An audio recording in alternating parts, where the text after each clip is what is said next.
Hello ಸ್ನೇಹಿತರೆ, ನಾನು ದೇವಿ ಅಡುಗೆ ಚಾನಲ್ಗೆ ಸ್ವಾಗತ. ನಾನು ಇವತ್ತು ಸಿಂಪಲ್ ಆಗಿ ರಜಗಿರಿ ಪಲ್ಯ ಮಾಡ್ತಾ ಇದ್ದೀನಿ. ತುಂಬಾ ಟೇಸ್ಟ್ ಆಗಿರುತ್ತೆ. ರೈಸ್ಗೆ, ರೊಟ್ಟಿಗೆ ಸೂಪರ್ ಆಗಿರುತ್ತೆ. ಹೇಗೆ ಮಾಡೋದು ಅಂತ ನೋಡೋಣ ಬನ್ನಿ ಸ್ನೇಹಿತರೆ. ಇವಾಗ ನೋಡಿ, ಸ್ಟವ್ ಮೇಲೆ ಒಂದು ಪಾತ್ರೆ ಇಟ್ಕೊಂಡಿದ್ದೀನಿ. 3 ಟೇಬಲ್ ಸ್ಪೂನ್ ಎಣ್ಣೆ ಹಾಕೋತಾ ಇದ್ದೀನಿ. ಇವಾಗ ನೋಡಿ, ಎಣ್ಣೆ ಬಿಸಿಯಾಗಿದೆ. ಅರ್ಧ ಟೀ ಸ್ಪೂನ್ ಜೀರಿಗೆ ಹಾಕೋತಾ ಇದ್ದೀನಿ. 1/4 ಟೀ ಸ್ಪೂನ್ ಸಾಸಿವೆ ಹಾಕೋತಾ ಇದ್ದೀನಿ. ಸ್ವಲ್ಪ ಜಜ್ಕೊಂಡಿರೋದು ಬೆಳ್ಳುಳ್ಳಿ ಹಾಕೋತಾ ಇದ್ದೀನಿ.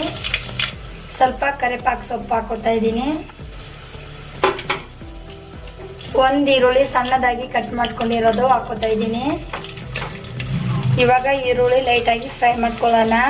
ಹೊಸಬರು ಆದ್ರೆ ನನ್ನ ಚಾನೆಲ್ನ ಸಬ್ಸ್ಕ್ರೈಬ್ ಮಾಡ್ಕೊಳ್ರಿ, ಬೆಲ್ ಐಕನ್ನ ಕ್ಲಿಕ್ ಮಾಡ್ರಿ. ಇವಾಗ ನೋಡಿ, ಈರುಳ್ಳಿ ಲೈಟ್ ಆಗಿ ಫ್ರೈ ಆಗಿದೆ.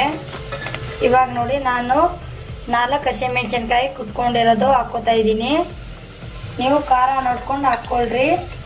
ಅರ್ಧ ಟೀ ಸ್ಪೂನು ರುಚಿಗೆ ತಕ್ಕಷ್ಟು ಉಪ್ಪು ಹಾಕೋತಾ ಇದ್ದೀನಿ. 1/4 ಟೀ ಸ್ಪೂನು ಅರಿಶಿನ ಹಾಕೋತಾ ಇದ್ದೀನಿ.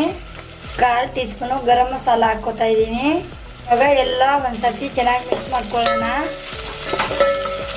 ಇವಾಗ ನೋಡಿ, ನಾನು 1 ಕಟ್ಟು ರಾಜಗಿರಿ ಸೊಪ್ಪು ತಗೊಂಡಿದ್ದೀನಿ. ಚೆನ್ನಾಗಿ ತೊಳ್ಕೊಂಡು ಕಟ್ ಮಾಡ್ಕೊಂಡಿದ್ದೀನಿ. ಇವಾಗ ಹಾಕೊಳ್ಳೋಣ. ಇವಾಗ ನೋಡಿ, ಮಿಕ್ಸ್ ಮಾಡಿ 5 ನಿಮಿಷ ಫ್ರೈ ಮಾಡ್ಕೊಳ್ಳೋಣ. ಇವಾಗ ನೋಡಿ, ನಾನು ಸೊಪ್ಪು ತೊಳ್ಕೊಂಡಿರೋದು ನೀರು ಬಿಟ್ಟಿದೆ. ಇವಾಗ ನೋಡಿ, 5 ನಿಮಿಷ ಆಗಿದೆ.